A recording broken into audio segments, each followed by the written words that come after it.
by the maintenance personnel. We also have wiring diagrams. This aids the electricians and avionics people in fault finding components of the aircraft, the flight operations. Then we have service bulletins. Manufacturers' service letters communicate to free serial number 8148 was acquired acquired 2 other aircrafts of the type DO228-200 series.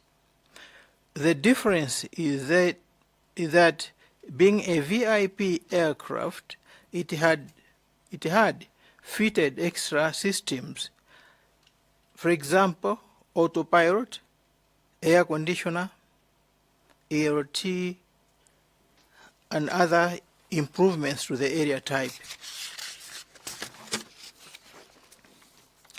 It was fitted with a cabin with 2 VVIP seats, a gallery for refreshments, a jump seat for crew, and 7 comfortable seats in the front section. The undercarriage was also improved to handle more payload and a keeled tail section.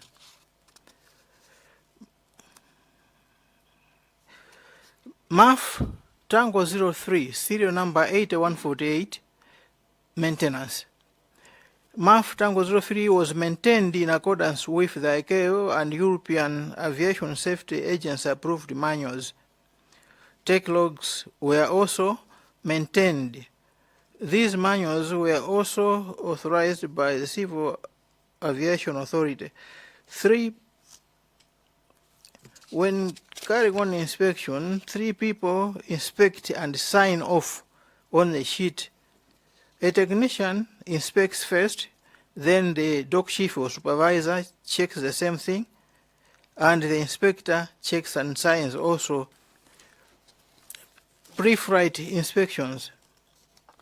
Before an aircraft is handed over to the flying crew, this attachment is not there.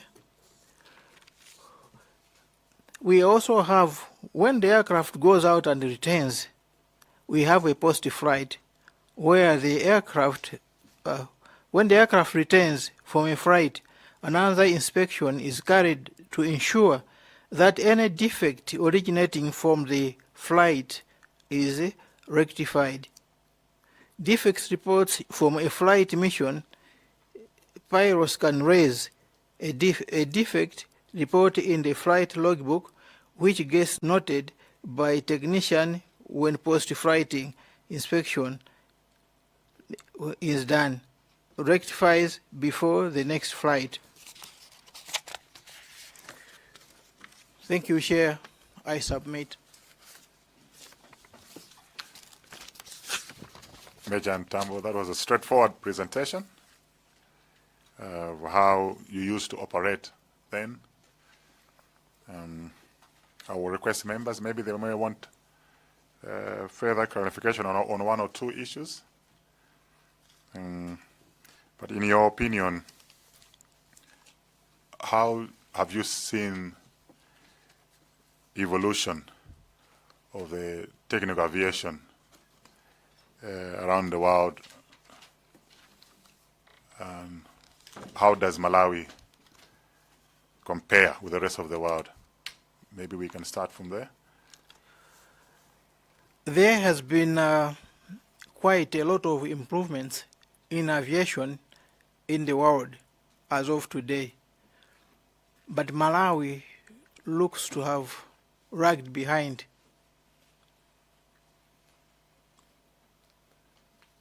Fantastic. Members, you may want to, yes, Katabe North. Yeah, thank you, Major Retired Daud. I just wanted a clarification, not really a question, but clarification.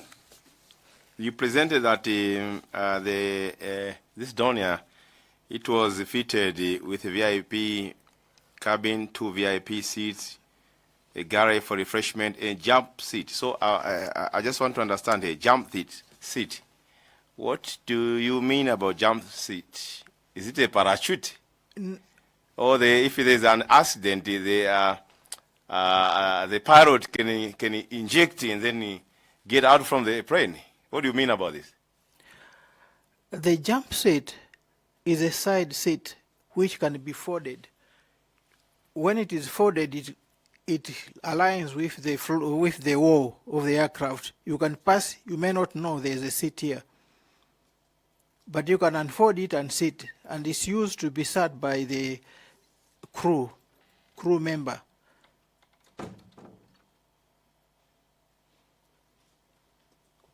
And is positioned exactly opposite the gallery where the refreshments are.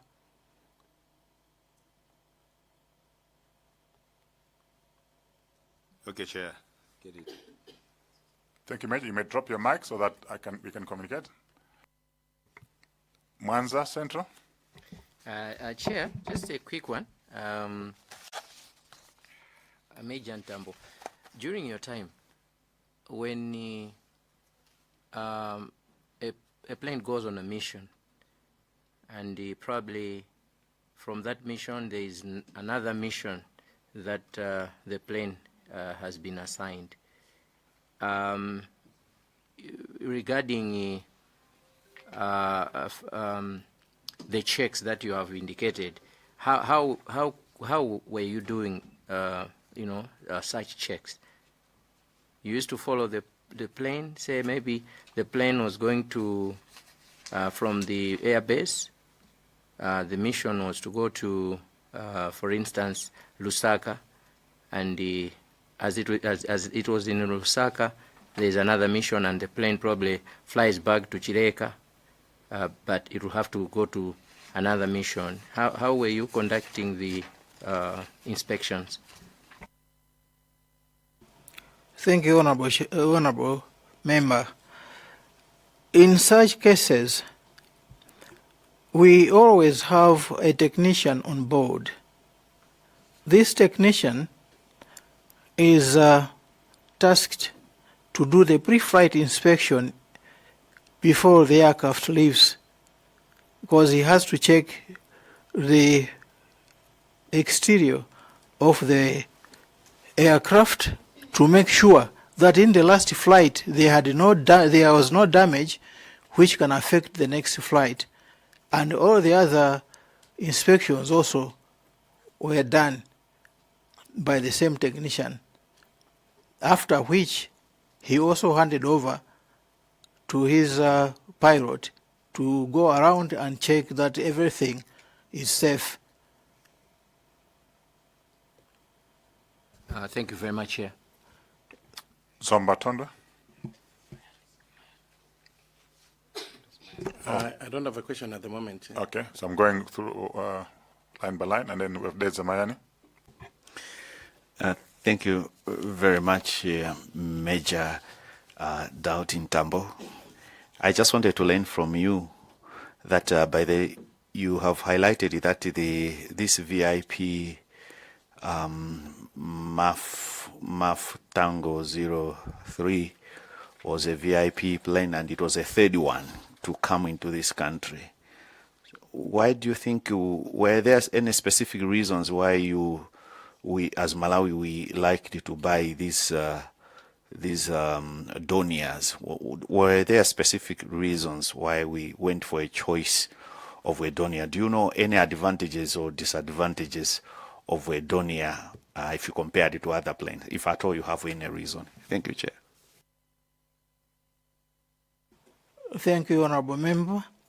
As far as I can remember, they chose this kind of aircraft because before that time we had other aircraft, smaller ones, from the same country, from the same country and company, which I understand they had better terms because the government was involved, sort of aid, kind of, not completely. So with that background, they went on to choose this one. When they produced a better and bigger one, they went for it. Apart from that, it is common knowledge to the people who are operating these aircrafts, whether in Nigeria, Nepal, or India, that is a better aircraft. In that it is very stable and cost effective. Thank you, Chair, and thank you, Honorable Member. Thank you very much, Major. Yeah. The silence is golden. From your experience, from what you can recall, did this aircraft ever experience any adverse weather conditions and survived? Was there any tough experience with this aircraft before?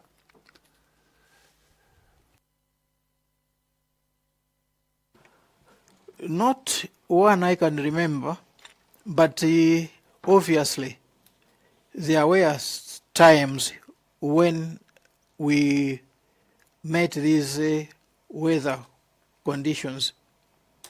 One time we were flying from Lilongwe going back to Zomba Air Base. We flew over Lake Malombe. As we were flying, suddenly there was a cumulonimbus cloud in front of us. So the pilot had to react, go very, very high in the air, and we flew up to Zaone, where there were no clouds, and started flying back to Zomba Air Base.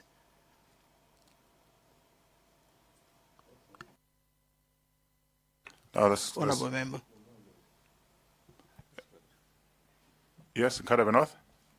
Supplementary Chair, Mr. Major, so I just wanted to know, what if you get inside that cloud? What is happening? Or what will be happening when you get inside and penetrate and get through of it? That one I'm not a competent person to talk about. Thank you, Major. It's for the pilots. Thank you, Major. You obviously witnessed arrival of this aircraft. We told it was about in 1988. You must have fond memories of receiving this aircraft. Am I correct? Yes, Honorable Chair. Major, do you recall whether this aircraft had a black box or not? I've worked on that aircraft.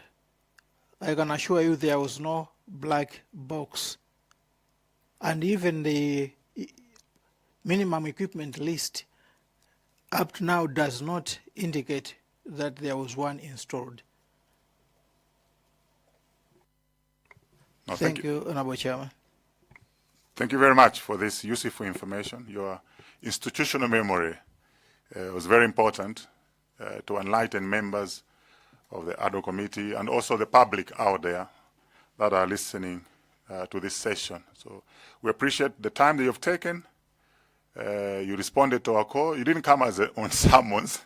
We invited you because you're an expert witness. We invited you, and we are privileged that you accepted our invitation to share knowledge and experience that you have about this aircraft. So if you have any final comments you want to make,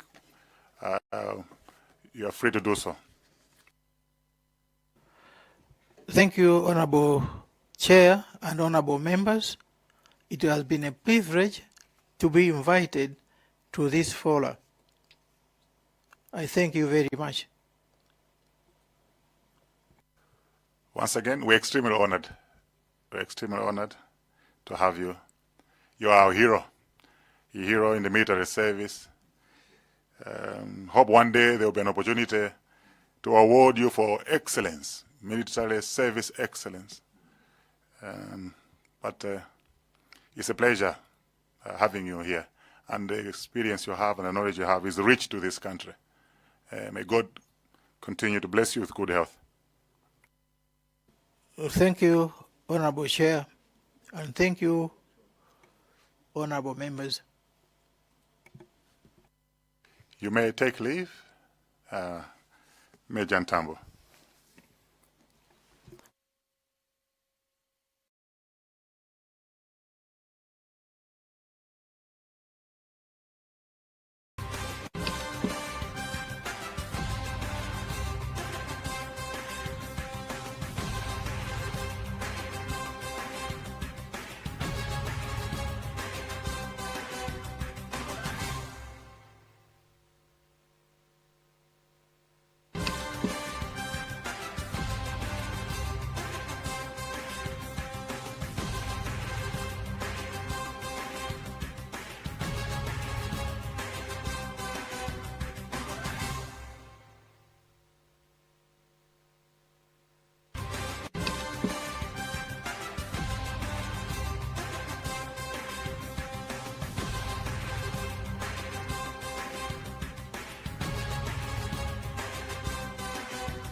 On the calm blue waters of Lake Malawi, a grand old ship continues its timeless journey, connecting towns, islands, and people across the vast lake.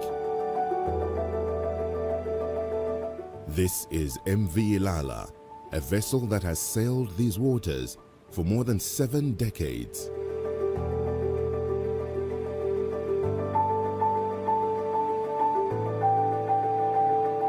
MV Ilala was built in